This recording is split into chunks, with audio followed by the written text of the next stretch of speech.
Audible ആണോ? ഞാൻ കേൾക്കുന്നുണ്ടോ?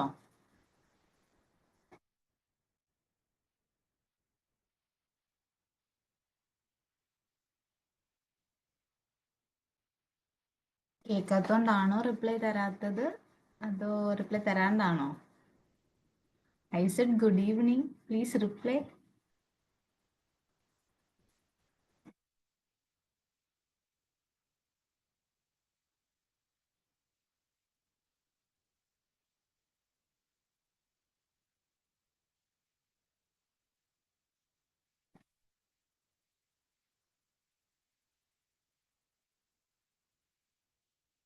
ഓഡിബിൾ ആണ് അല്ലേ?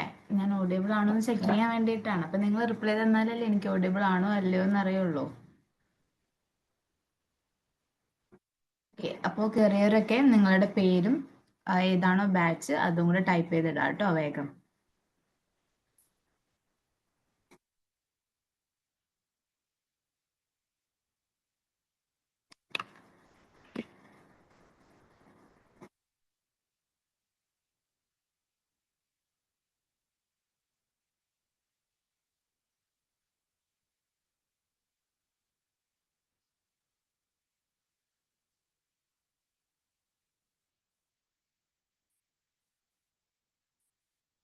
ഓഡിയോ ക്ലിയർ ആണല്ലേ? ഓക്കെ, അപ്പോൾ കയറിയവരെല്ലാവരും നിങ്ങളുടെ പേരൊക്കെ ടൈപ്പ് ചെയ്തിട്ടില്ലേ? അല്ലെങ്കിൽ നിങ്ങൾക്ക് അറ്റൻഡൻസ് വീഴില്ല. ചാറ്റ് ബോക്സിൽ നിങ്ങളുടെ പേരും ബാച്ചും മസ്റ്റ് ആയിട്ട് ടൈപ്പ് ചെയ്തിട്ടിട്ടുണ്ടാവണം. അത് നോക്കിയിട്ടാണ് നിങ്ങളുടെ അറ്റൻഡൻസ് ഇവിടെ മാർക്ക് ചെയ്യുന്നത് കേട്ടോ.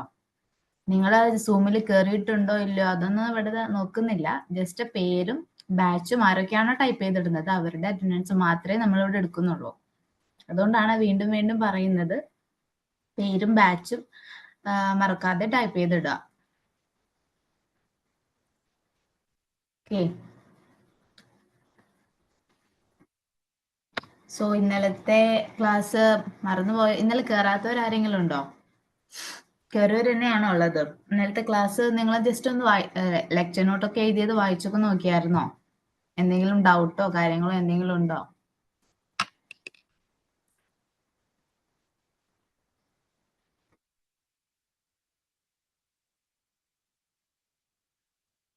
Okay, no doubt.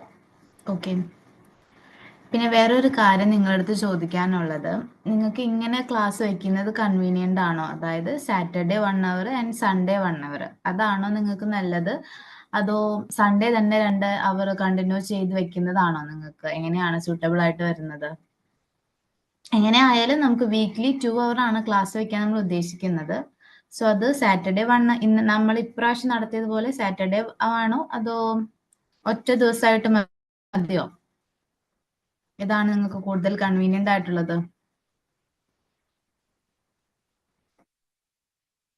എല്ലാം വരുന്നത് Saturday Sunday. Okay, no Sunday 2 hour വെക്കാൻ. ഓക്കെ. ഓ, ഭൂരിഭാഗം പേരും സാറ്റർഡേ സൺഡേ ആണ് പറയുന്നത്. ഓ, ഓക്കെ.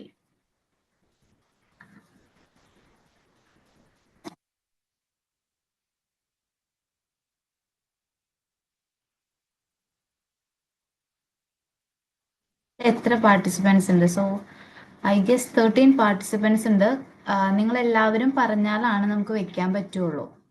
സോ എങ്ങനെയാണ് നിങ്ങൾക്ക് മെജോറിറ്റി നോക്കിയിട്ട് വെക്കാനാണ്. സോ എല്ലാവരും പറയൂ. ഇത് കുറച്ച് പേരെ പറഞ്ഞിട്ടുള്ളൂ.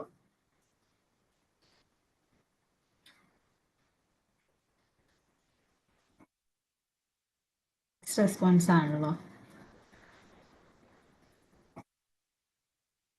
ഡേ സൺഡേ കണ്ടിന്യൂസ് 1 2 3 ടൈ ആയിട്ട് നിൽക്കുവാണല്ലോ. ഓ, എന്തോന്നിയോ സാറ്റർഡേ സൺഡേ. ഓക്കെ, എനിക്ക് തോന്നുന്നു മെജോറിറ്റി പറഞ്ഞേക്കുന്നത് സാറ്റർഡേ സൺഡേ ആണ്. ആണോ? ഈ നിങ്ങൾ പറഞ്ഞവര് പിന്നെ ഇടല്ലേ കേട്ടോ. പറഞ്ഞവര് ഇനി പറയണ്ട, പറയാത്തവര് പറഞ്ഞാൽ മതി. ഓക്കെ, ഞാനൊരു കാര്യം ചെയ്യാം, ഗ്രൂപ്പിൽ ഞാനൊരു പോൾ ഇടാം. സോ അതൊന്ന് നിങ്ങൾ ചെയ്യാം കേട്ടോ. അപ്പോൾ അതനുസരിച്ച് നമ്മൾ മാറ്റാം. ഓക്കെ. ഓക്കെ, ഇന്നലത്തെ ക്ലാസ് എടുത്താൽ എന്തൊക്കെയാണ് ഓർമ്മ ഉള്ളത്? ജസ്റ്റ് നമുക്കൊന്ന് റിവിഷൻ ചെയ്ത് സ്റ്റാർട്ട് ചെയ്യാം. എന്തായിരുന്നു ഇന്നലത്തെ ക്ലാസ്? സാറ്റർഡേ സ്പെഷ്യൽ ക്ലാസ് ഉണ്ടോ? ഓക്കെ, നമ്മൾ പക്ഷെ ഈവനിങ്ങിലാണ് വയ്ക്കുന്നത്. എങ്ങനെയായാലും ആഫ്റ്റർ 5 o'clock ഓർ 6 o'clock. ഇന്നലെ നമുക്ക് 6:30 ആയിരുന്നു. സോ ആ ഒരു ടൈമിലായിരിക്കും ഉണ്ടായിരിക്കുക.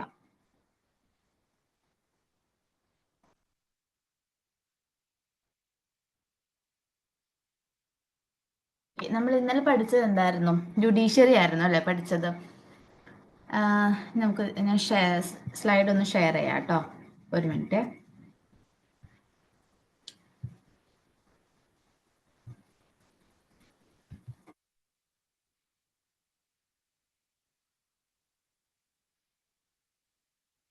കാണുന്നുണ്ടല്ലോ അല്ലേ slide?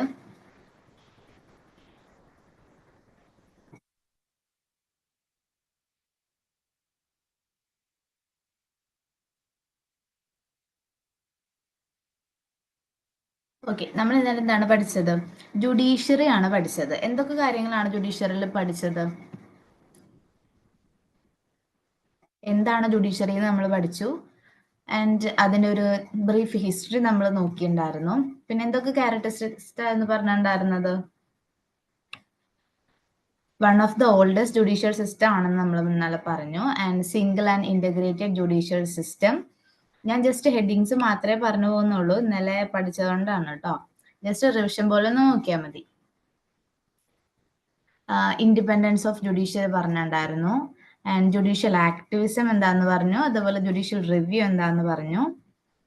Interpreter of the constitution and guardian of fundamental rights, public interest litigation system. ഇത്രയും കാര്യങ്ങളാണ് നമ്മൾ ഇന്നലെ പഠിച്ചത്. എല്ലാവർക്കും ഓർമ്മയുണ്ടോ? അത് ഇന്നലെ കേട്ട് ഒരു ചെവിയിൽ കേട്ട് ഈ ചെവി കൂടെ കളഞ്ഞായിരുന്നോ?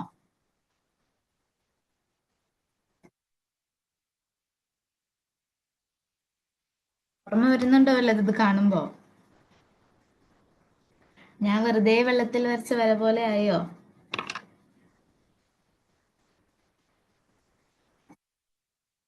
റിപ്ലൈ ചെയ്യടോ. നിങ്ങൾ എന്തെങ്കിലും റിപ്ലൈ ചെയ്താലേ എനിക്ക് അറിയുള്ളൂ. ഓക്കെ, ഓർമ്മയുണ്ട്. ഒരാൾക്കെങ്കിലും ഓർമ്മയുണ്ടല്ലേ? ഭാഗ്യം. ഇനി നമുക്ക് ഇന്ന് നോക്കാനുള്ളത് സ്ട്രക്ചർ ഓഫ് ജുഡീഷ്യറി ആണ്. എന്തൊക്കെ സാധനങ്ങളാണ് ജുഡീഷ്യറിക്ക് അകത്തുള്ളത്? നമ്മൾ ഇന്നലെ പറഞ്ഞിട്ടുണ്ടായിരുന്നു integrated, single and integrated judiciary ആണ് ഇന്ത്യക്ക് ഉള്ളത് എന്നുള്ളത്. അപ്പൊ ഏറ്റവും അപ്പെക്സ് ആയിട്ട് ഏത് കോർട്ടാണുള്ളത്? സുപ്രീം കോർട്ടാണ് ഉള്ളത്. ദെൻ അതിൻ്റെ അടിയിൽ സബോർഡിനേറ്റ് വരുന്നതാണ് high court and then district court and other subordinate കോർട്ട്സ്. ഇത്രയും മെയിൻ കോർട്ട്സ് ആണ് നമുക്കുള്ളത്. ഏറ്റവും അപ്പെക്സിൽ ആരാ എടുക്കുന്നത്? സുപ്രീം കോർട്ടാണ്. പിന്നെ വരുന്നത് ഓരോ സ്റ്റേറ്റിലും ഹെഡായിട്ട് ഹൈക്കോർട്ട് ഉണ്ട്. ഡിസ്ട്രിക്ട് വൈസ് നോക്കുകയാണെങ്കിൽ അവിടെ ഡിസ്ട്രിക്ട് കോർട്ട് ഉണ്ട്. ദെൻ അത് നമ്മുടെ സാധാരണ കാണുന്ന കോർട്ടുകളും ഉണ്ടാവും. ഓക്കെ, ഫസ്റ്റ് നമുക്ക് നോക്കാനുള്ളത് സുപ്രീം കോർട്ടാണ്, നമ്മുടെ സുപ്രീം കോടതി. It mark it's first sitting on 28th of January 1950. ഇത് ഇന്നലെ നമ്മൾ പറഞ്ഞ പോയിന്റ് ആണ്, ഓർമ്മയുണ്ടോ? The union judiciary has A constitutional status under article 124 to 147. ഇത്രയും ആർട്ടിക്കിൾസ് ആണ് സുപ്രീം കോടതിയുടെ കാര്യങ്ങൾ, പ്രൊസീജിയേഴ്സ് പറയുന്നത്. അതായത് സുപ്രീം കോർട്ടിന്റെ പവേഴ്സ്, അതുപോലെ അപ്പോയിന്റ്മെന്റ് ഓഫ് ജഡ്ജസ്, ഇതൊക്കെ പറയുന്ന ആർട്ടിക്കിൾസ് എവിടെയാണ്? കോൺസ്റ്റിറ്റ്യൂഷനിൽ 124 തുടങ്ങി 147 വരെയാണ്. Okay, then the location of supreme court എവിടെയാണ് നിൽക്കുന്നത്? കറന്റ് സുപ്രീം കോർട്ട് എവിടെയാണ്? ന്യൂഡൽഹിയിലാണ്. It is an apex court in India and the final authority to decide a case. നമ്മളൊരു ഇപ്പൊ നമ്മളിവിടെ അടുത്തുള്ള ഏതെങ്കിലും കോടതിയിൽ പോയി കഴിഞ്ഞാൽ നമുക്ക് അവിടുത്തെ വിധി അധികം നമുക്ക് സാറ്റിസ്ഫൈ ചെയ്യുന്ന വിധി അല്ല എന്നുണ്ടെങ്കിൽ നമുക്ക് എന്ത് ചെയ്യാം? അപ്പീൽ കൊടുത്ത് ലാസ്റ്റ് എവിടെ വരെ പോവാം? സുപ്രീം കോർട്ട് വരെ കൊടുക്കാം. ഹയസ്റ്റ് അതോറിറ്റി ഓഫ് അപ്പീൽ ആണ് നമ്മുടെ supreme court. So supreme court എന്താണ് പറയുന്നത്? അത് ബൈൻഡിങ് ആണ്, എല്ലാ കോടതികൾക്കും മുകളിലും ബൈൻഡിങ് ആണ്. അതിന്റെ ഫൈനൽ അതോറിറ്റി ആണ്. ഒരു കേസിന്റെ വിധി പ്രഖ്യാപിക്കാനായിട്ടുള്ള ഫൈനൽ അതോറിറ്റി ആണ് ആര്? സുപ്രീം കോടതി. അതിന് മേലെ വേറൊരു കോടതി ഇല്ല. Okay, the supreme court is constituted with 33 judges and 1 chief justice of India. So മൊത്തം എത്ര ജഡ്ജസ് ഉണ്ട്? 34 എണ്ണം ഉണ്ട്. അതിൽ ഒരെണ്ണം CJI ആണ്. ഓക്കെ, ഇതാരാണ്? ഇതാണ് ഇപ്പോഴത്തെ കറണ്ട് CJI കേട്ടോ. നിങ്ങൾ പേപ്പർ വായിച്ചിട്ടുണ്ടെങ്കിൽ കണ്ടിട്ടുണ്ടാവും. ഇതിക്ക് മുന്നേ ആരായിരുന്നു? ഇപ്പൊ ജസ്റ്റിസ് ബി ആർ ഗവായി ആണ്. ദെൻ ഇതിക്ക് മുന്നേ ആരായിരുന്നു? ഇപ്പൊ കുറച്ച് ദിവസമല്ലേ ആയിട്ടുള്ള ആള് മാറിയിട്ട്, ഫ്യൂ വീക്സ് ആയിട്ടുള്ളൂ. ഇതിന് മുന്നേ ആരായിരുന്നു? പേപ്പർ വായിക്കുന്ന ആൾക്കാർക്ക് കിട്ടും.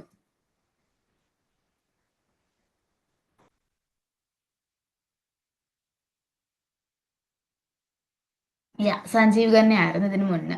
സോ ഇത് വന്നിട്ട് ഇപ്പോഴത്തെ സുപ്രീം കോടതി ജഡ്ജാണ്. ഇപ്പോൾ നെക്സ്റ്റ് മിക്കവാറും നമുക്ക് വരുന്നത് ഒരു ഫസ്റ്റ് വുമൺ CJI ആണെന്നാണ് ഒരു പരക്കെയുള്ളൊരു ഖ്യാതി.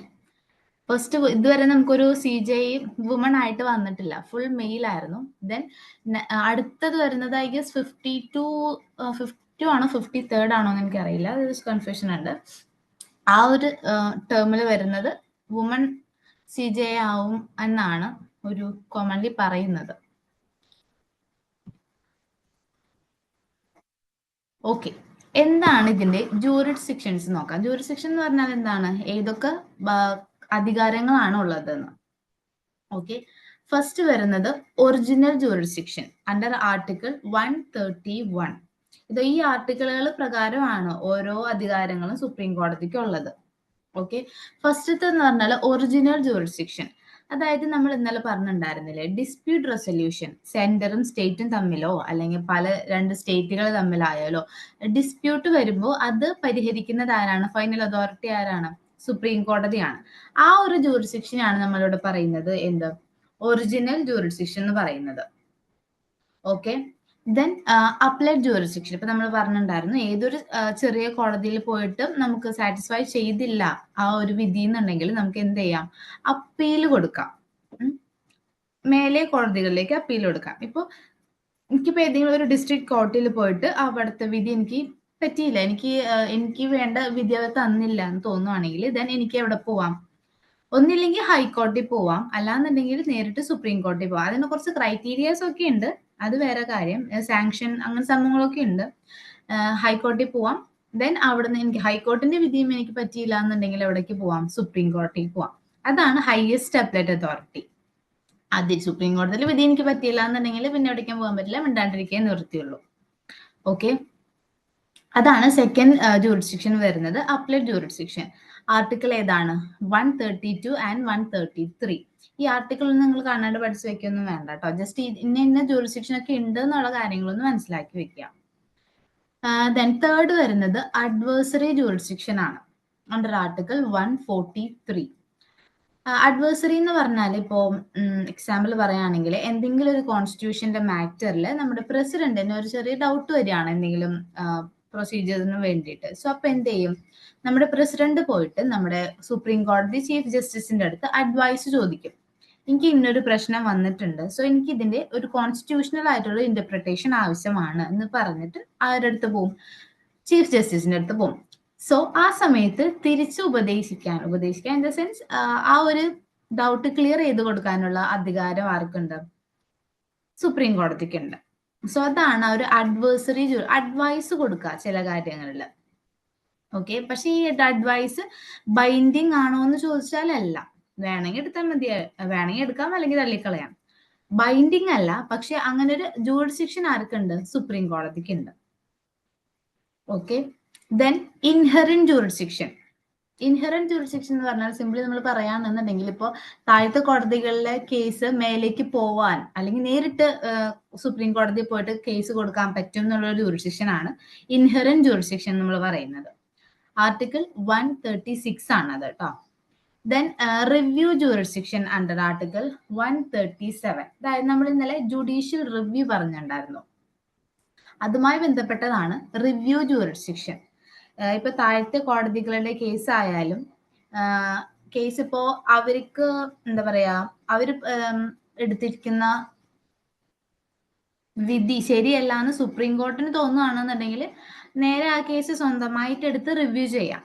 അതുപോലെ നമ്മുടെ ഇന്നലെ പറഞ്ഞ ജുഡീഷ്യൽ റിവ്യൂ, നിയമങ്ങൾ എടുക്കുക, പരിശോധിക്കുക, വാലിഡ് ആണോ അല്ലയോ എന്ന് നോക്കുക.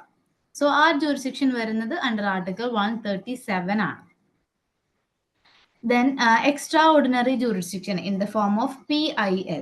നമ്മൾ ഇന്നലെ പറഞ്ഞാൽ പബ്ലിക് ഇൻട്രസ്റ്റ് ലിറ്റിഗേഷൻ, അതിനുള്ളൊരു ജൂറിസ്ഡിക്ഷൻ ആർക്കുണ്ട്? സുപ്രീം കോടതിക്കുണ്ട്. Writ jurisdiction under article 32.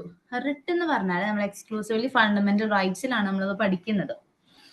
ഈ writ jurisdiction itself is a fundamental right ആണ് ഈ പറയുന്ന ആർട്ടിക്കിൾ 32. ഏതെങ്കിലും നമ്മുടെ ഒരു ഫണ്ടമെന്റൽ റൈറ്റ് നിഷേധിക്കപ്പെട്ട് കഴിഞ്ഞാൽ നമുക്ക് നേരിട്ട് എവിടെ പോവാം?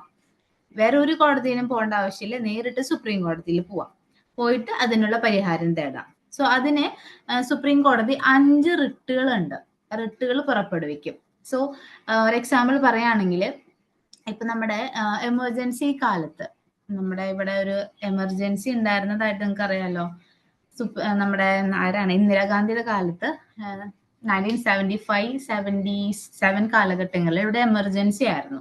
സോ ആർക്കും പുറത്തിറങ്ങാൻ പാടില്ല, എവിടേക്കും പോകാൻ പാടില്ല, അങ്ങനെ സ്ട്രിക്റ്റ് നിയമങ്ങളും ഫുൾ പോലീസും അതും ഇതൊക്കെ ആയിട്ട് ആ സമയത്ത് ഒരു രാജൻ എന്ന് പറഞ്ഞ ഒരാളെ പോലീസ് പിടിച്ചിട്ട് പോയിട്ട് ഒരു വിവരവും ഇല്ല. ആള് ജീവനോടെ ഉണ്ടോന്ന് പോലും ആളുടെ പാരന്റ്സിന് അറിയില്ല.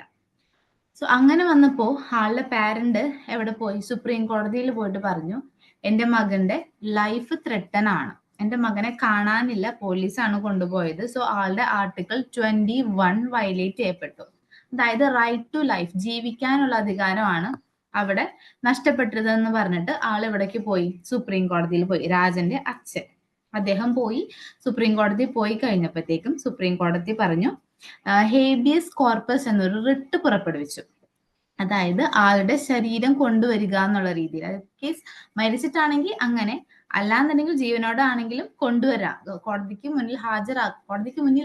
In the sense dead body കൊണ്ടൊന്ന് കോടതിയിൽ കൊണ്ടുവയ്ക്കാനല്ല ഉദ്ദേശിക്കുന്നത്, ആളെ കണ്ടുപിടിക്കണം എന്നുള്ള രീതിയിലാണ് ഹേബിയസ് കോർപ്പസ് എന്നിട്ടൊരു റിട്ട് പുറപ്പെടുവിച്ചു.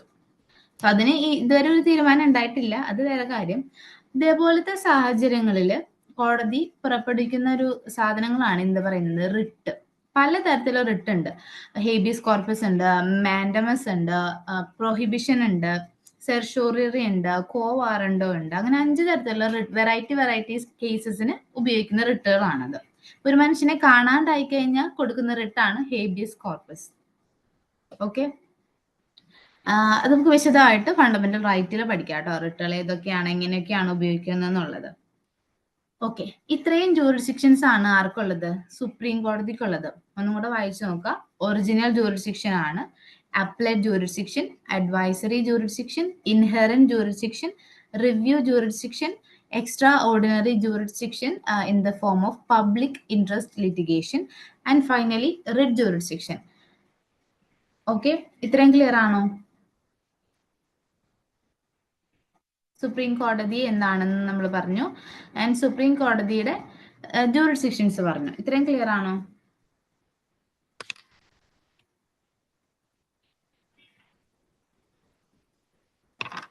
ഇതിൽ ഈ അവസാനം കിടക്കുന്നത് ആർട്ടിക്കിൾ 32, അത് ഒരു ഫണ്ടമെന്റൽ റൈറ്റ് ആണെന്ന് നോട്ട് ചെയ്ത് വെക്കുക. ബാക്കിയൊന്നും ഫണ്ടമെന്റൽ റൈറ്റ് അല്ല. ഇന്ത്യൻ 32 മാത്രമാണ് ഇതിൽ ഫണ്ടമെന്റൽ റൈറ്റ് കേട്ടോ. ഓക്കെ, ഇനി എന്തൊക്കെയാണ് ഇവരുടെ സുപ്രീം കോടതിയുടെ പവേഴ്സ് എന്തൊക്കെയാണെന്നുള്ളത്. ഇതിന് ജസ്റ്റ് നമ്മൾ പറഞ്ഞ ജൂറിസ്ഡിക്ഷന്റെ കാര്യങ്ങളൊക്കെ തന്നെയാണ്, ജസ്റ്റ് ഒന്ന് വായിച്ചേക്കുക.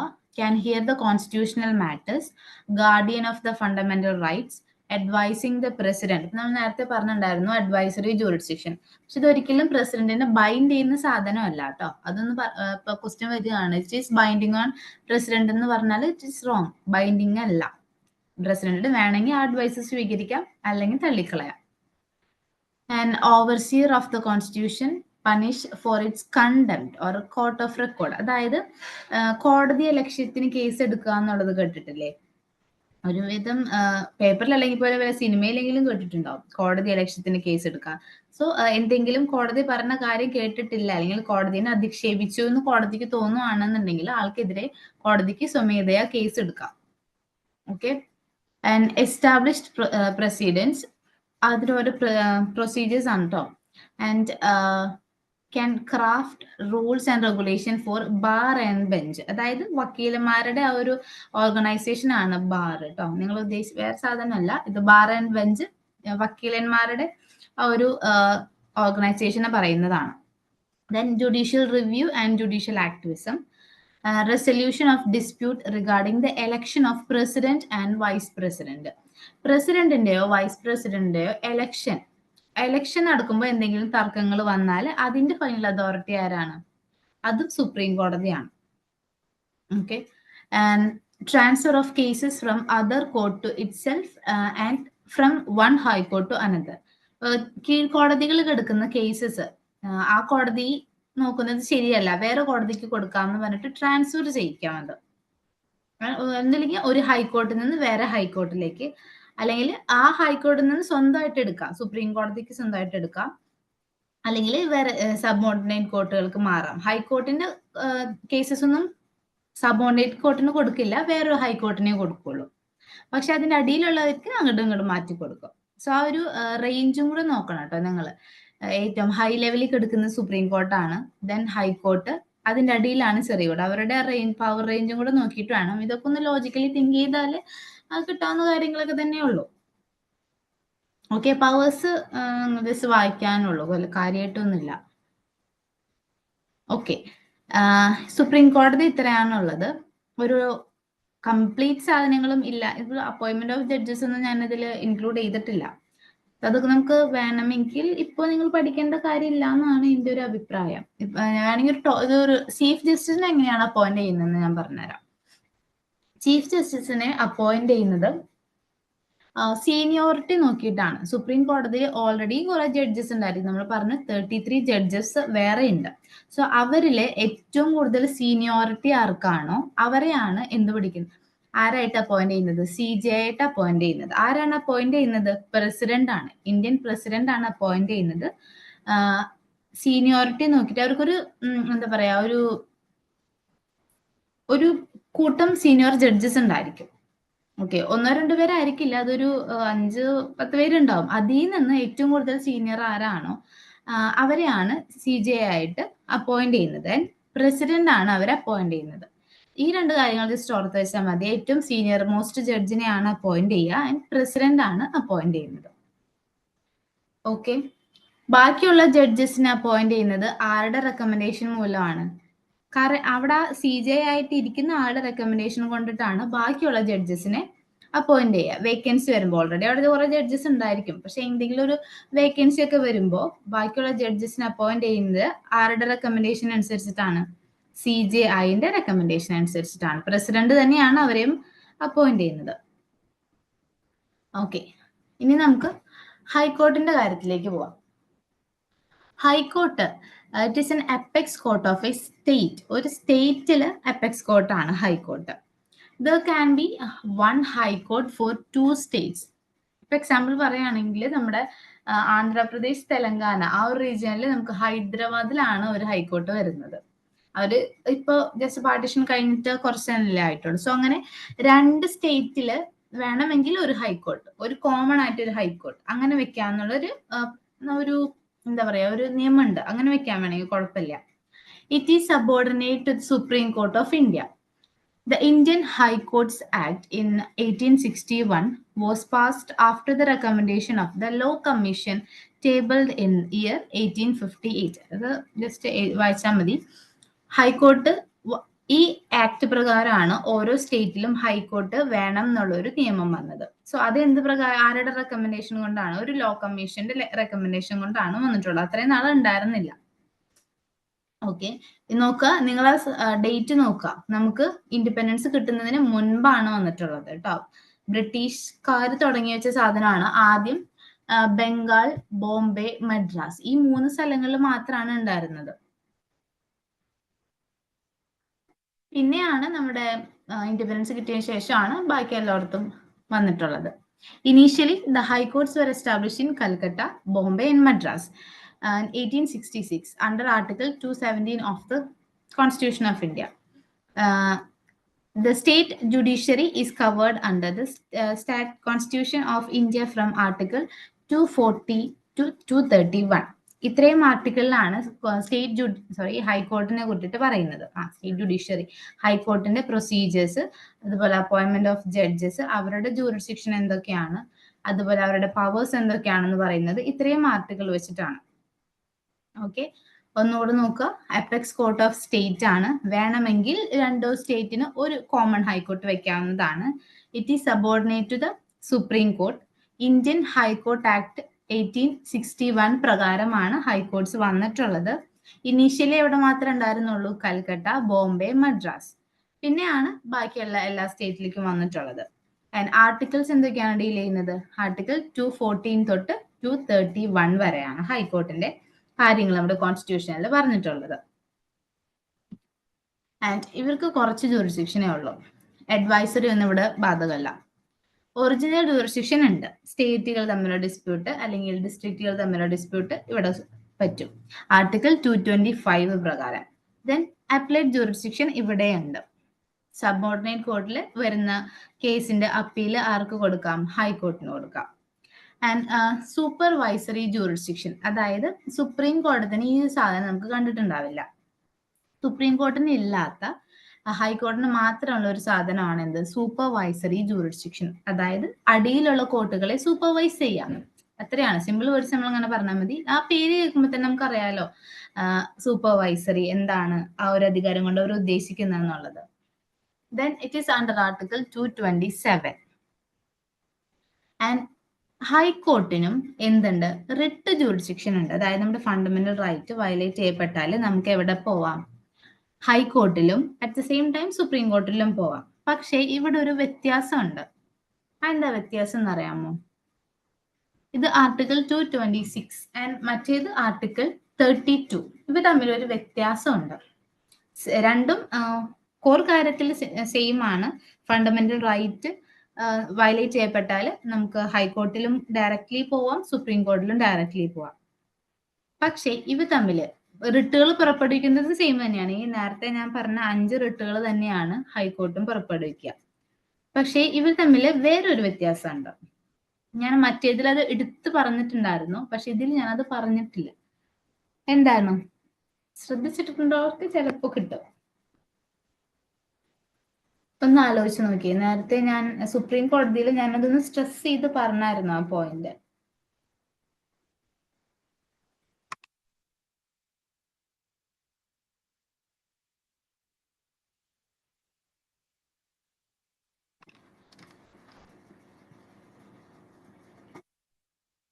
ആലോചിച്ച് നോക്കൂ.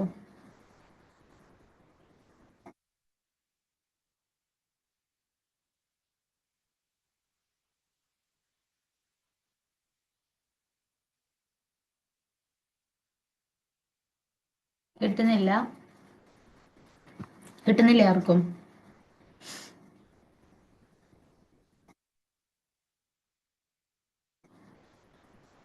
ഓക്കെ, ആരും പറയുന്നില്ല, ഞാൻ തന്നെ പറയാം. ഞാൻ എന്താ പറഞ്ഞിട്ടുണ്ടായിരുന്നു? സുപ്രീം കോടതിയുടെ റെഡ് ജൂറിസ്ഡിക്ഷൻ അത് itself is a fundamental right ആണ്.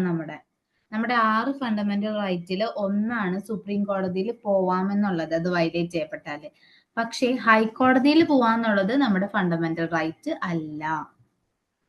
Okay, sorry.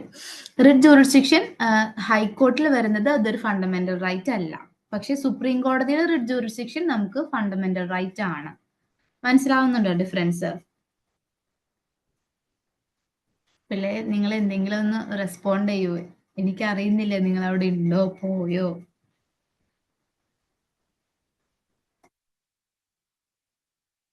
ഓക്കെ, ഇനിയിപ്പോ ഈ ഡിഫറൻസ് ചോദിച്ചു കഴിഞ്ഞാൽ മറക്കരുത്, ഹൈക്കോടതിന്റെ ജൂറിസ്ഡിക്ഷൻ നമുക്ക് ഫണ്ടമെന്റൽ റൈറ്റ് അല്ല, സുപ്രീം കോടതിന്റെ റിട്ട് ആണെങ്കിൽ നമുക്ക് ഫണ്ടമെന്റൽ റൈറ്റ് ആണ്. Okay,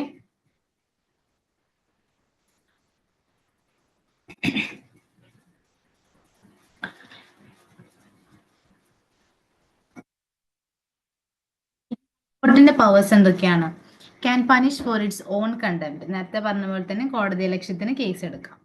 can hear an appeal in the case any question of law in the issue under article 226, അതായത് അടിയിലുള്ള ഏതെങ്കിലും കോർട്ടിൽ അപ്പീൽ നമുക്ക് മേലേക്ക് എടുക്കാം എന്നുള്ളത്.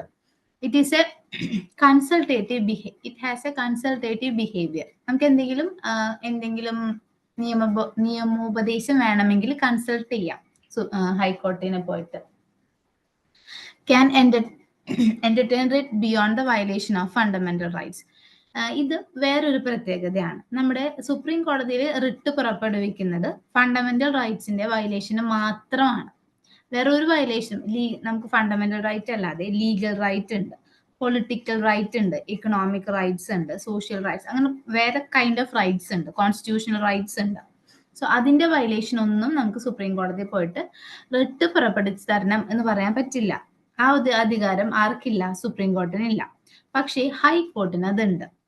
ഫണ്ടമെന്റൽ റൈറ്റ് അല്ലാത്ത റൈറ്റിന്റെ വയലേഷനും ആർക്ക് റിട്ട് പുറപ്പെടുവിക്കാൻ പറ്റും? ഹൈക്കോർട്ടിന് പറ്റും. ഓക്കെ, ഈ റിട്ടിന്റെ കാര്യത്തിലാണ് ഫണ്ടമെന്റലി ഇവർ തമ്മിൽ കുറച്ച് വ്യത്യാസം ഉള്ളത്. ബാക്കിയൊക്കെ ഓൾമോസ്റ്റ് ഈക്വൽ ആണ്. 1 or 2 പോയിന്റ് മാത്രമേ വ്യത്യാസമുള്ളൂ. ഈ റിട്ടിന്റെ കാര്യമാണ് കുറച്ച് ഇമ്പോർട്ടന്റ് ആയിട്ട് വരുന്ന ഡിഫറൻസ്. അതൊന്ന് നോട്ട് ചെയ്ത് വെച്ചേക്കാം. ഫസ്റ്റ് പോയിന്റ് എന്താണ്? കോൺസ്റ്റിറ്റ്യൂഷൻ പറഞ്ഞേക്കുന്ന ഫണ്ടമെന്റൽ റൈറ്റ്സിന്റെ വയലേഷന് വേണ്ടിയിട്ടാണ് സുപ്രീം കോടതിയും ഹൈക്കോടതിയും എന്ത് പുറപ്പെടുവിക്കുന്നത്? റിട്ട് ഇഷ്യൂ ചെയ്യുന്നത്. ഓക്കെ, അത് സുപ്രീം കോടതിക്കാണെങ്കിൽ ആ അധികാരം ആർട്ടിക്കിൾ 32 ആണ്. അത് itself is a fundamental right, നമുക്കൊരു ഫണ്ടമെന്റൽ റൈറ്റ് തന്നെയാണ്. പക്ഷേ ഹൈക്കോടതി 226 പ്രകാരമാണ്, അത് ഫണ്ടമെന്റൽ റൈറ്റ് അല്ല. നെക്സ്റ്റ്, ഈ റിട്ട് പുറപ്പെടുവിക്കാനുള്ള അധികാരം ഫണ്ടമെന്റൽ റൈറ്റ്സിന്റെ വയലേഷന് മാത്രമാണ് സുപ്രീം കോടതിക്ക്. പക്ഷേ ഹൈക്കോടതിക്കാണെന്നുണ്ടെങ്കിൽ ഫണ്ടമെന്റൽ റൈറ്റ്സ് അല്ലാത്ത റൈറ്റ്സിന്റെ വയലേഷനും പറ്റും. പൊളിറ്റിക്കൽ റൈറ്റിന്റെ വയലേഷൻ ആയാലും, ഇക്കണോമിക് റൈറ്റിന്റെ ആയാലും, കോൺസ്റ്റിറ്റ്യൂഷണൽ റൈറ്റിന്റെ ആയാലും, ഏത് റൈറ്റിന്റെ വയലേഷൻ ആയാലും ആർക്ക് റിട്ട് ഇഷ്യൂ ചെയ്യാൻ പറ്റും? ഹൈക്കോർട്ടിന് പറ്റും. ഈ രണ്ട് മെയിൻ ഡിഫറൻസ് ആണ് ഇവർ തമ്മിലുള്ളത്. ഈ രണ്ട് ഡിഫറൻസ് നിങ്ങൾക്ക് ക്ലിയർ ആയിട്ടുണ്ടോ?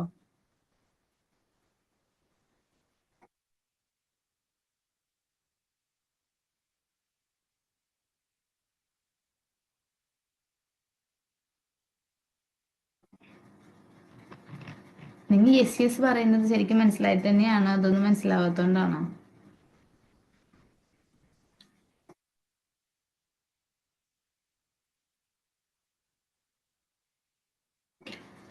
Then comes subordinate court.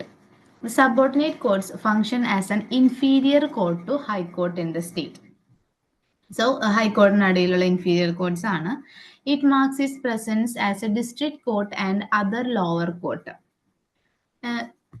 These courts have a constitutional presence under Article 233 to 237. The governor of the state appoints the district judge after the consultation with the high court. So ഇതിൽ ഞാൻ നേരത്തെ പറയാൻ വിട്ടുപോയ ഒരു കാര്യം, ഹൈക്കോർട്ടിനും ഇതേപോലെ chief ജസ്റ്റിസും ഉണ്ട്, ബാക്കി ജഡ്ജസും ഉണ്ട്. അവരെ ആരാണ് അപ്പോയിന്റ് ചെയ്യുന്നത്? നമ്മൾ സുപ്രീം കോടതിയിൽ നമ്മൾ പറഞ്ഞു പ്രസിഡന്റ് ആണ് അപ്പോയിന്റ് ചെയ്യുന്നത്. ഹൈക്കോർട്ട് സ്റ്റേറ്റിലുള്ള കോർട്ടാണ്. സോ അപ്പോൾ ആരായിരിക്കും അപ്പോയിന്റ് ചെയ്യുക? അവരുടെ ചീഫ് ജസ്റ്റിസിനെയും ജഡ്ജസിനെയൊക്കെ ആരായിരിക്കും അപ്പോയിന്റ് ചെയ്യുന്നുണ്ടാവുക?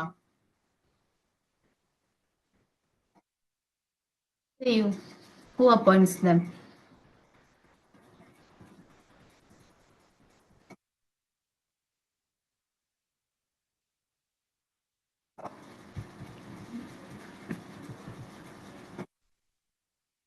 ഒരു ഗസ്സേ വന്നിട്ടുള്ളൂ, ബാക്കിയുള്ളവരൊക്കെ ഗസ് ചെയ്യാത്ത എന്ത്? എടാ എനിക്ക് മനസ്സിലായി, CM ചീഫ് മിനിസ്റ്റർ ആണ്. ബാക്കിയുള്ളവരെവിടെ? ഓക്കെ, 2 ഗസ് വന്നു. നെക്സ്റ്റ്. പോരട്ടെ എല്ലാവരും പറഞ്ഞേ. ജസ്റ്റ് ഒന്ന് ഗസ് ചെയ്തോ. തെറ്റിക്കോട്ടെ, കുഴപ്പമില്ല.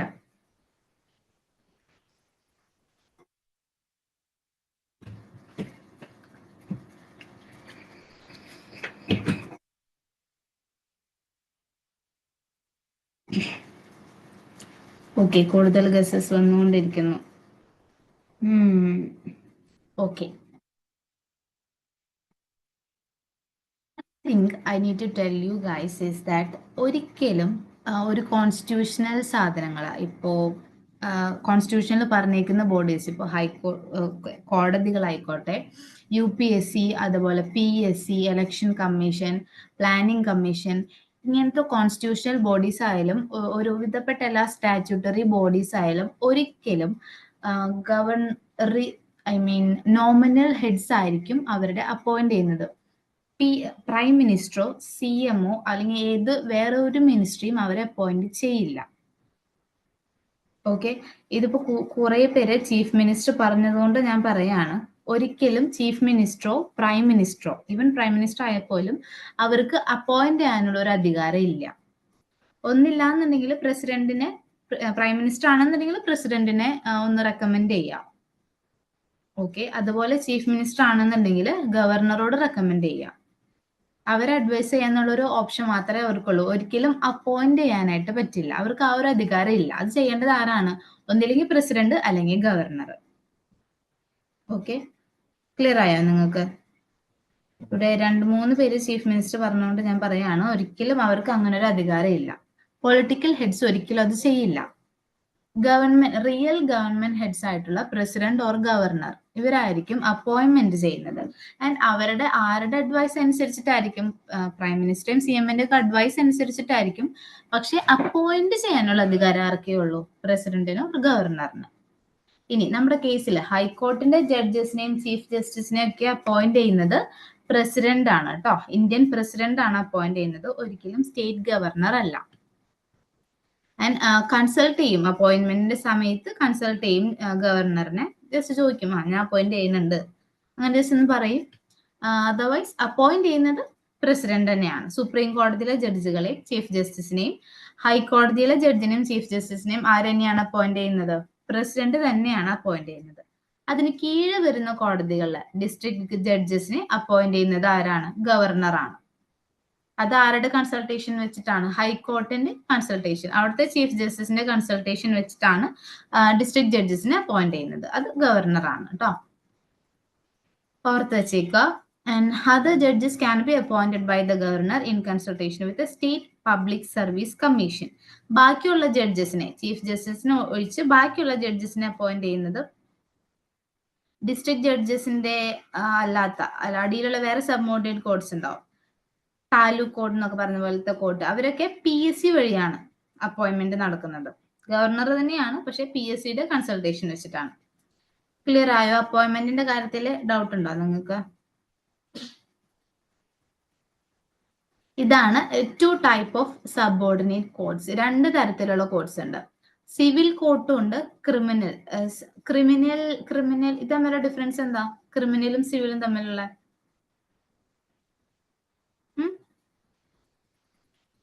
സിവിലും ക്രിമിനലും തമ്മിലുള്ള ഡിഫറൻസ് എന്തായിരിക്കും? ആ പേരിൽ തന്നെ ഉണ്ട്.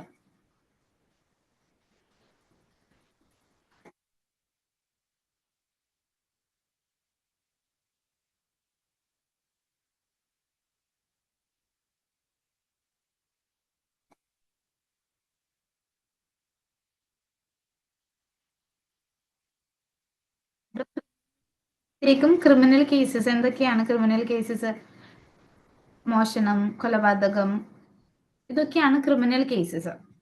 സോ സിവിൽ കേസ് എന്ന് പറയുമ്പോഴത്തേക്കും എന്താ വരിക? സിവിൽ കേസ്, ഈ ക്രിമിനൽ കേസ് അല്ലാത്ത എല്ലാ കേസും, അതിർത്തി തർക്കം, അങ്ങനത്തെ കൈൻഡ് ഓഫ് കേസസ് ആണ് സിവിൽ കേസസ് ആയിട്ട് വരിക. ഓക്കെ, ക്രിമിനൽ കേസ് എന്ന് പറയുമ്പോൾ ക്രിമിനൽ ആയിട്ടുള്ള ആക്ടിവിറ്റീസ് മാത്രം നോക്കുന്നത്. ആൻഡ് ആ ക്രിമിനൽ അല്ലാത്ത എല്ലാ കേസും വരുന്നത് സിവിൽ കോർട്ടിലാണ്. ഇതിന് രണ്ടിനും സെപ്പറേറ്റ് കോർട്സ് ആണ്. ഓക്കെ, ഒരിക്കലും ക്രിമിനൽ ഒഫൻസും സിവിൽ ഒഫൻസും സെയിം കോർട്ടിൽ നോക്കില്ല. ക്രിമിനൽ കേസിന് സെപ്പറേറ്റ് കോർട്ടുണ്ട് ആൻഡ് സിവിൽ കേസിന് സെപ്പറേറ്റ് കോർട്ടുണ്ട്. സിവിൽ കേസസിനാണെങ്കിൽ ഡിസ്ട്രിക്ട് ജഡ്ജ് ഉണ്ട്, senior civil judge, municipal principal, junior civil judge, munsif court separate ആണ്. ദെൻ ക്രിമിനൽ കോർട്സ് ആണെങ്കിൽ session judge, chief judicial magistrate first class and second class. So separation, ഈ ഒരു division ഉണ്ടെന്ന് മനസ്സിലാക്കിയാൽ മതി. കാണാതെ പഠിക്കൊന്നും വേണ്ട. ഇത് രണ്ടും സെയിം അല്ല എന്ന്, രണ്ടും രണ്ടാണെന്നുള്ളൊരു അവയർനെസ് ഉണ്ടായിരിക്കാം. ഓക്കെ, നമ്മുടെ ജുഡീഷ്യറി ഏതാണ്ട് തീരുമാനമായിട്ടുണ്ട്. ഒരുവിധപ്പെട്ട സാധനങ്ങളൊക്കെ ഞാൻ ഇൻക്ലൂഡ് ചെയ്തിട്ടുണ്ട്. നിങ്ങൾക്ക് ഇപ്പോൾ തൽക്കാലം വേണ്ടത്, ഇതിലും കൂടുതൽ ഡീറ്റെയിൽ ആയിട്ടുള്ള സാധനങ്ങൾ ഉണ്ട്. നിങ്ങളിപ്പോൾ തൽക്കാലം അത്രയും ഡീറ്റെയിൽസ് പോകണ്ട. ടോട്ടൽ ഒരു അവയർനെസ് വെക്കാൻ വേണ്ടി മാത്രമാണ്. ഇത്രയും കാര്യങ്ങൾ ഇന്നലെ പഠിച്ചതും ഇന്ന് പഠിച്ചതായിട്ടുള്ള കാര്യങ്ങളൊക്കെ നിങ്ങൾക്ക് ഇപ്പൊ മനസ്സിലായിട്ടുണ്ടോ? എന്തെങ്കിലും ഡൗട്ട് ഉണ്ടോ? ജുഡീഷ്യറിയുമായി ബന്ധപ്പെട്ട എന്തെങ്കിലും ഡൗട്ട് ഉണ്ടോ?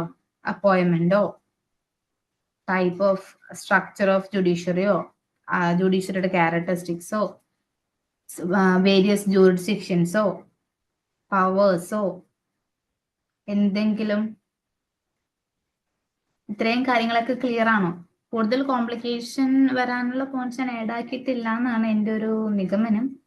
സോ നിങ്ങൾക്ക് ഒരുവിധപ്പെട്ട കാര്യങ്ങളൊക്കെ മനസ്സിലായിട്ടുണ്ടല്ലോ. ഇപ്പൊ ജുഡീഷ്യറി എന്താന്ന് ചോദിച്ചു കഴിഞ്ഞാൽ പറയാനുള്ള ഒരു മിനിമം ഒരു 10 പോയിന്റെങ്കിലും നിങ്ങളുടെ കയ്യിൽ ഉണ്ടായിട്ടുണ്ടാവുമല്ലോ.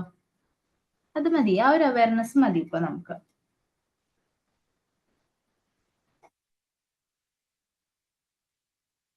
കോർട്ട് എന്ന് പറഞ്ഞാൽ സിവിൽ കാര്യങ്ങൾ കൈകാര്യം ചെയ്യുന്ന ഒരു കോർട്ട്, അത്രയേ ഉള്ളൂ. ക്രിമിനൽ കാര്യങ്ങൾ അവിടെ എടുക്കില്ല എന്നാണ്. അവിടെ നിങ്ങൾ അങ്ങനെ ഓരോ കോർട്ടിന്നായിട്ട് എടുത്ത് പഠിക്കണ്ട. നമുക്ക് ഓരോ കോർട്ടായിട്ട് എടുത്ത് പഠിക്കേണ്ട രണ്ട് കോർട്ട്, ഒന്ന് സുപ്രീം കോർട്ട് ഒന്ന് ഹൈക്കോർട്ടും ആണ്. അതിന്റെ അടിയിലുള്ള കോർട്ടുകൾ മൈൻഡ് പോലും UPSC ചെയ്യലില്ല. മുൻസിഫ് കോർട്ട് ക്രിമിനൽ ആക്ടിവിറ്റീസ് നടത്തില്ല എന്നുള്ളൊരു അവയർനെസ് ഉണ്ടായാൽ മതി. സിവിൽ കാര്യങ്ങൾ മാത്രം കൈകാര്യം ചെയ്യുന്ന കോർട്ടാണ് മുൻസിഫ് കോർട്ട്.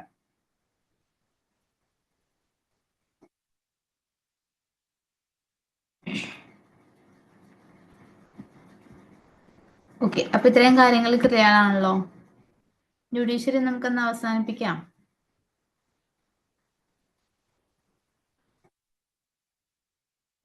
നമുക്ക് കുറച്ചുകൂടെ സമയമുണ്ട്. നമുക്ക് നമ്മുടെ ഫണ്ടമെന്റൽ റൈറ്റ്സിലേക്ക് ജസ്റ്റ് ഒന്ന് കടന്നാലോ? തീർക്കാനുള്ള സമയമില്ല, ജസ്റ്റ് ഒന്ന് കടന്നേക്കാം.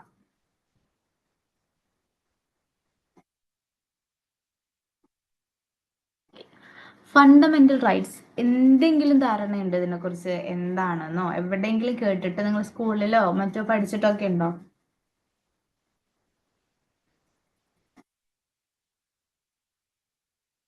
പഠിച്ചിട്ടുണ്ട്. ഇപ്പൊ എന്താണ് ഫണ്ടമെന്റൽ റൈറ്റ്സ്? ചോദ്യം ചോദിക്കാൻ പാടില്ല, അറിയുന്നത് പോലെ പറഞ്ഞോ. എന്താണ് ഫണ്ടമെന്റൽ റൈറ്റ്സ്? നിങ്ങൾക്ക് എന്താ തോന്നുന്നത്? ഇപ്പൊ ഞാൻ കോട്ട് എടുക്കുന്ന സമയത്ത് എടുത്തെടുത്ത് കുറച്ച് കാര്യങ്ങൾ പറഞ്ഞു. ഇന്നലെയും പറഞ്ഞിട്ടുണ്ടായിരുന്നു, ഇന്നും പറഞ്ഞിട്ടുണ്ടായിരുന്നു. എന്തൊക്കെയാണ് അതിൽ നിന്ന് നിങ്ങൾക്ക് മനസ്സിലാക്കാൻ പറ്റിയേ?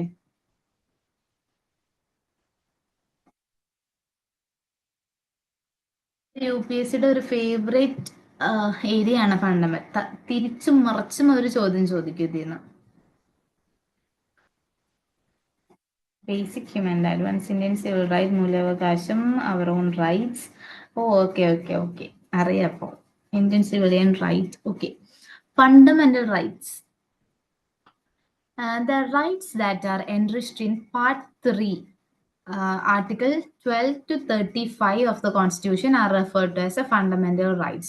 They are also referred to as a Magna Carta of Indian Constitution. So നമ്മുടെ കോൺസ്റ്റിറ്റ്യൂഷനിൽ ഏറ്റവും ഇമ്പോർട്ടൻ്റ് ആയിട്ടുള്ള ഒരു പാർട്ട് ഏതാന്ന് ചോദിച്ചാൽ കണ്ണും പൊട്ടി നിങ്ങൾ പറഞ്ഞു എന്താണ്? ഫണ്ടമെന്റൽ റൈറ്റ്സ് ആണ്. പാർട്ട് 3 ആണ്. കോൺസ്റ്റിറ്റ്യൂഷനിൽ ഒരു കുറെ പാർട്ടായിട്ട് ഇങ്ങനെ തിരിച്ചിട്ടുണ്ട്. അതിൽ മൂന്നാമത്തെ പാർട്ട് എന്തിനുള്ളതാണ്? ഫണ്ടമെന്റൽ റൈറ്റ്സിന് മാത്രം ഉള്ളതാണ്. ആർട്ടിക്കിൾ 12 to 35, 12 മുതൽ 35 വരെയുള്ള ആർട്ടിക്കിൾസ് എന്തിനുള്ളതാണ്? ഫണ്ടമെന്റൽ റൈറ്റ്സിനുള്ളതാണ്. It is also known as Magna Carta of Indian Constitution. അതായത് ഏറ്റവും ഇമ്പോർട്ടൻ്റ് ആണ്, അത് ഒഴിച്ചുകൂടാൻ പാടില്ലാത്ത ഒരു കോർ പാർട്ടാണ് ഏത്? Fundamental rights. ഇനി ഇതിന്റെ കുറച്ച് ഫീച്ചേഴ്സ് നോക്കാം. ഇൻസ്പിറേഷൻ, ഇതിന് എവിടെ നിന്നാണ് നമുക്കിത് കിട്ടിയിട്ടുള്ളത് എന്നാണ്. The American Bill of Rights and the French Declaration of Rights of Man and the Citizen heavily influenced the incorporation of fundamental rights in the Indian Constitution. വേറൊരു പാർട്ടാണ് നമ്മുടെ കോൺസ്റ്റിറ്റ്യൂഷൻ എങ്ങനെ ഉണ്ടാക്കി എന്നുള്ളതിന് ഒരു ക്രിറ്റിസിസോ, ഒരു മെയിൻ ക്രിറ്റിസിസോ ആണ്, എന്നാൽ ഒരു പോസിറ്റീവ് കാര്യമാണ്. എന്ത്? നമ്മൾ കുറേ കോൺസ്റ്റിറ്റ്യൂഷനിൽ നിന്ന് ഓരോ കാര്യങ്ങൾ ബോറോ ചെയ്തിട്ടാണ് നമ്മുടെ കോൺസ്റ്റിറ്റ്യൂഷൻ നമ്മൾ ബിൽഡ് ചെയ്ത് വെച്ചേക്കുന്നത്. അമേരിക്കൻ കോൺസ്റ്റിറ്റ്യൂഷൻ, അതുപോലെ UK constitution, Irish constitution, Canadian constitution, USSRന്റെ, ജർമ്മനിയുടെ, അങ്ങനെ കുറേ കോൺസ്റ്റിറ്റ്യൂഷനിൽ നിന്ന് ഓരോ കുറച്ച് പാർട്ട് എടുത്തിട്ടാണ് നമ്മൾ ഇത്ര വലിയൊരു കോൺസ്റ്റിറ്റ്യൂഷൻ നമ്മൾ ഉണ്ടാക്കി വെച്ചേക്കുന്നത്. നമ്മുടെ ഈ ഫണ്ടമെന്റൽ റൈറ്റ്സ് എവിടെ നിന്നാണ് എടുത്തിട്ടുള്ളത്? അമേരിക്കൻ കോൺസ്റ്റിറ്റ്യൂഷന്റെ ബിൽ ഓഫ് റൈറ്റ്സ് എന്നൊരു കോൺസെപ്റ്റിൽ നിന്നാണ് ഇത് എടുത്തിട്ടുള്ളത്. ആൻഡ് ഫ്രഞ്ച് റെവല്യൂഷന്റെ കുറച്ച് പാർട്സും അതിലുണ്ട്. അതാണ് അവിടെ ഇൻസ്പിറേഷൻ. അവിടുന്ന് അത് ഇൻസ്പയർ ചെയ്ത് അത് ഇൻഫ്ലുവൻസ് ചെയ്തിട്ടാണ് നമ്മുടെ ഈ റൈറ്റ്സ് നമ്മുടെ കോൺസ്റ്റിറ്റ്യൂഷനിലേക്ക് നമ്മൾ കൊണ്ടുവന്നിട്ടുള്ളത്. and justiciable and enforceable. The citizen can move Supreme Court and other court. For other court means a high court for the enforcement of fundamental rights. These are two different mechanisms for the enforcement of fundamental rights. നമ്മൾ judiciary പഠിച്ച കാര്യമാണ് കേട്ടോ ഈ വലിച്ചു വാരി എഴുതിയേക്കുന്നത്. നിങ്ങൾക്കൊരു റിവിഷനും ആയിക്കോളും. Judicial review നമ്മൾ പറഞ്ഞതാണ്. The court's power to review public sector bodies actions in terms of legal and constitutional appropriateness. അതായത് ഈ പബ്ലിക് സെക്ടർ ബോഡി എന്ന് പറയുന്നത് എന്താണ്? Government and police. ഓക്കെ, ഇവരൊക്കെ പബ്ലിക് ഗവൺമെന്റിന്റെ അടിയിൽ എന്തൊക്കെ അതോറിറ്റീസ് വരുന്നോ അല്ലെങ്കിൽ ഏതൊക്കെ ഇൻസ്റ്റിറ്റ്യൂഷൻസ് വരുന്നോ ഇതൊക്കെ പബ്ലിക് സെക്ടർ ബോഡീസ് ആണ്.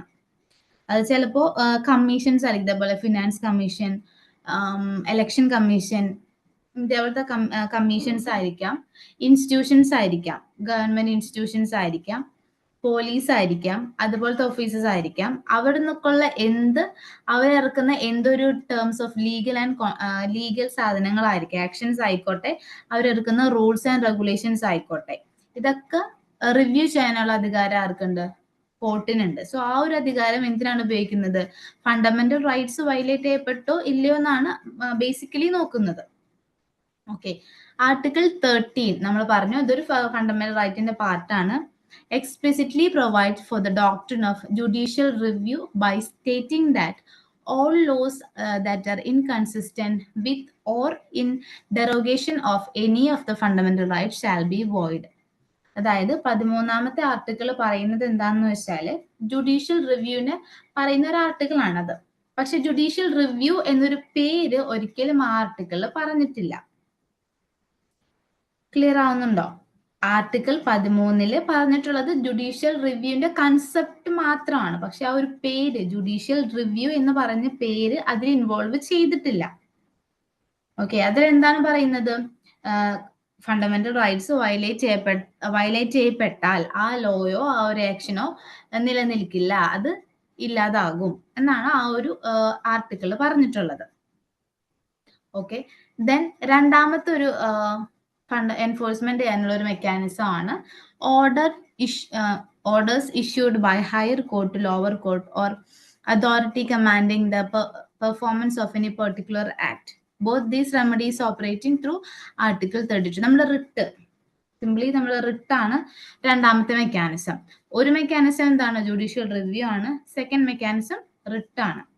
ഫണ്ടമെന്റൽ റൈറ്റ്സ് വയലേറ്റ് ചെയ്യപ്പെട്ടോ ഇല്ലയോ എന്ന് അന്വേഷിക്കുന്ന രണ്ട് mechanisms, judicial review and writ. So justiciable ആണ്, എൻഫോഴ്സിബിൾ ആണ്. അത് വയലേറ്റ് ചെയ്യപ്പെട്ട എവിടേക്ക് പോവാൻ? നമുക്ക് കോടതിയിലേക്ക് പോവാം. രണ്ടാമത്തെ ക്യാരക്ടർ മനസ്സിലായോ എന്താന്നുള്ളത്?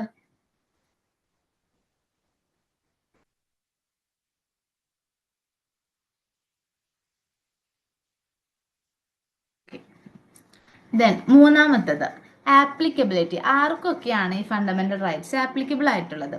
നമ്മൾ പറയും കോമൺലി സിറ്റിസൺസിന് മാത്രമാണ് എന്നുള്ളത്. പക്ഷെ അല്ല, സിറ്റിസൺസിന് മാത്രമായിട്ട് കുറച്ച് ആർട്ടിക്കിൾ ഉണ്ട്. ഈ പറയുന്ന പോലെ 15, 16, 19, 29, 30 ഇത്രയും ആർട്ടിക്കിൾസ് മാത്രമാണ് ഓൺലി ടു സിറ്റിസൺസിന് അവൈലബിൾ ആയിട്ടുള്ളത്. ബാക്കി എല്ലാതും ഫോറിനേഴ്സിനും ആപ്ലിക്കബിൾ ആണ്. നമ്മുടെ കൺട്രിയിൽ വിസിറ്റ് ചെയ്യുന്ന ഫോറിനേഴ്സ് ഉണ്ടാവില്ലേ, അവർക്കും അത് ആപ്ലിക്കബിൾ ആണ്. ഓക്കെ, ഇത്രയും ഇതൊന്ന് നോട്ട് ചെയ്ത് വെച്ചേക്കാം. ഫണ്ടമെന്റൽ റൈറ്റ്സ് സിറ്റിസൺസിന് മാത്രമായിട്ടുള്ളത് ഏതാണ് എന്നുള്ളത്.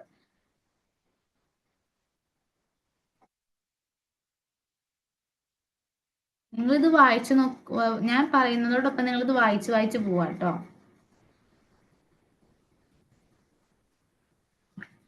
ഓക്കെ, ഇനി ഇത്രയാണ് 3 ഇമ്പോർട്ടൻറ്റ് ക്യാരക്ടേഴ്സ്. ഒന്ന് ഇൻസ്പിറേഷൻ, എവിടെ നിന്നാണ് എടുത്തിട്ടുള്ളത് എന്നുള്ളത്.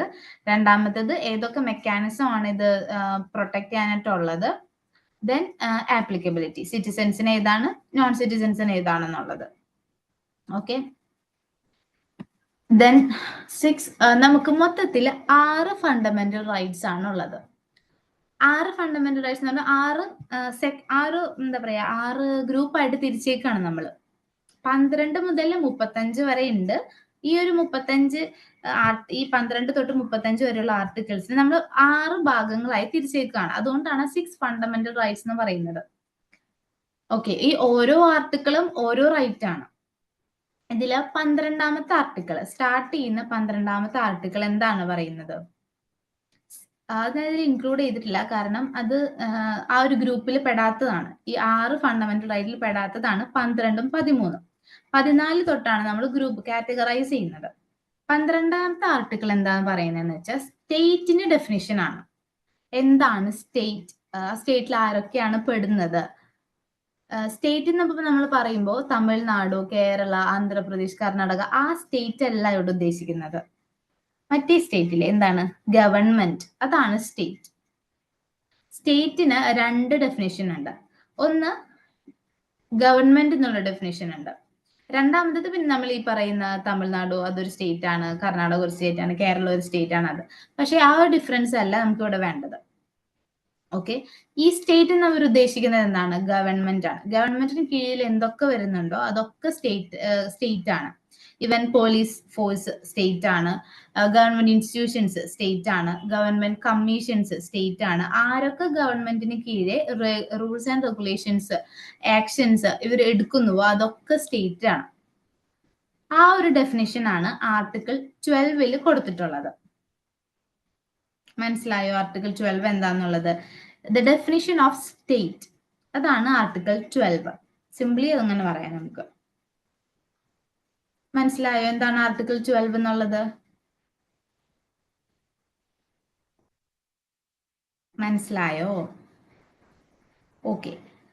The original constitution of 1950 includes 7 fundamental rights. നമുക്ക് 7 കാറ്റഗറി ഓഫ് ഫണ്ടമെന്റൽ റൈറ്റ്സ് ഉണ്ടായിരുന്നു. പക്ഷേ അത് 44th കോൺസ്റ്റിറ്റ്യൂഷണൽ അമെന്റ്മെന്റ് ആക്ട് പ്രകാരം അതെന്തായി? ഒരെണ്ണം വെട്ടിക്കുറച്ചു, 6 എണ്ണാക്കി. നമുക്ക് ആർട്ടിക്കിൾ 31 എന്നുള്ളത് ഒരു റൈറ്റ് ടു പ്രോപ്പർട്ടി ആയിരുന്നു. ഒരു എന്താ പറയാ, സ്വത്ത് കൈവശം വെക്കാനുള്ള അധികാരം നമ്മുടെ ഫണ്ടമെന്റൽ റൈറ്റ് ആയിരുന്നു കുറച്ചു നാൾ മുൻപ് വരെ. പക്ഷെ ഇപ്പൊ അതല്ല. ഇപ്പൊ അത് എടുത്തു മാറ്റി അതൊരു ലീഗൽ റൈറ്റ് ആക്കി മാറ്റി. കാരണം ഒരാൾക്ക് സ്വത്ത് ഇല്ല എന്ന് പറഞ്ഞ് നമുക്ക് കോടതിയിൽ പോവാന്ന് അതൊരു നടക്കുന്ന കാര്യമാണോ? അല്ല. അതുകൊണ്ട് അത് ഇവരത് മാറ്റി. അതിപ്പോ ഒരു ലീഗൽ റൈറ്റ് ആണ്. ഇപ്പൊ നമുക്ക് ടോട്ടൽ 6 പേരേ ഉള്ളൂ. 6 ഫണ്ടമെന്റൽ റൈറ്റ്സ് ആണ് ഉള്ളത്. ഓക്കെ, നമ്മൾ പറഞ്ഞു 12 മുതൽ 35 വരെയാണ് ഉള്ളതെന്ന് പറഞ്ഞു. 12ാമത്തെ ആർട്ടിക്കിൾ എന്താണെന്ന് പറഞ്ഞു? സ്റ്റേറ്റിന്റെ ഡെഫിനിഷൻ ആണെന്ന് പറഞ്ഞു. ദെൻ 13ാമത്തെ ആർട്ടിക്കിൾ നമ്മൾ പറഞ്ഞു എന്താണെന്ന്. 13ാമത്തെ ആർട്ടിക്കിൾ ആർട്ടിക്കിൾ 13 കഴിഞ്ഞ സ്ലൈഡിൽ നമ്മൾ പറഞ്ഞു പോയതായിരുന്നു. ആർട്ടിക്കിൾ 13 എന്താണ്?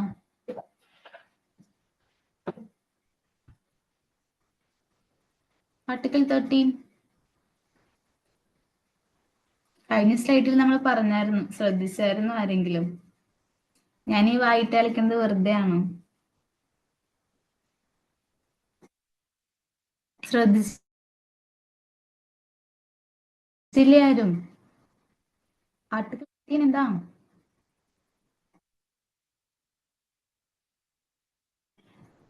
ഇത് ഈ ഒരു സ്ലൈഡിൽ നോക്കിയിട്ട് പറയുമോ എന്താണ് ആർട്ടിക്കിൾ 13?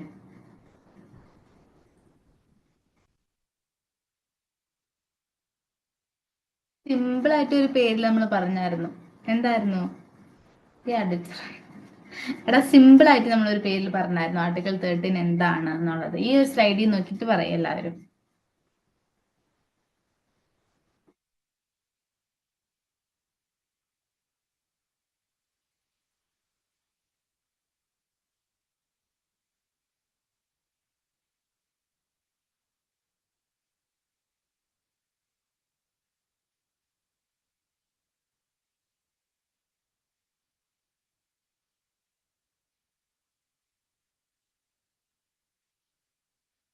എല്ലാവരും പറയും, എല്ലാവരും പറയും.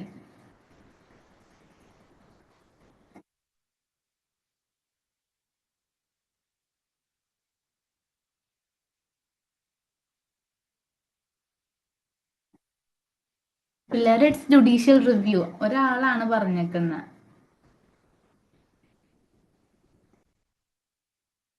Summary of judicial review simply words നമ്മൾ പറഞ്ഞതല്ലേ, എത്ര പ്രാവശ്യം പറഞ്ഞു ജുഡീഷ്യൽ റിവ്യൂ ആണ്, ജുഡീഷ്യൽ റിവ്യൂ ആണെന്നുള്ളത്.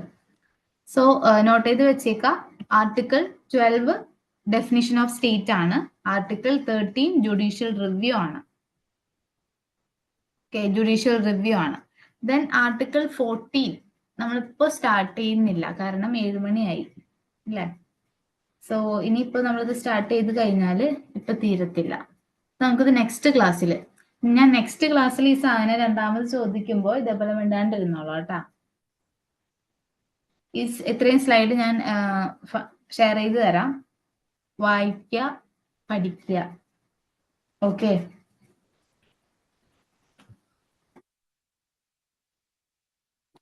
കാര്യങ്ങൾ എന്തെങ്കിലും ഡൗട്ട് ഉണ്ടോ? എന്തെങ്കിലും ഡൗട്ടോ കാര്യങ്ങളോ ഉണ്ടോ?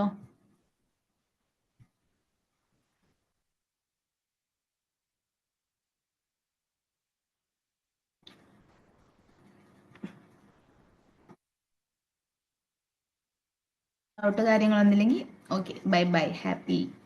Happy Sunday. Have a nice day. പേരും ബാച്ചും ടൈപ്പ് ചെയ്തവര് ടൈപ്പ് ചെയ്തിട്ട് പോവാട്ടോ. Okay, thank U.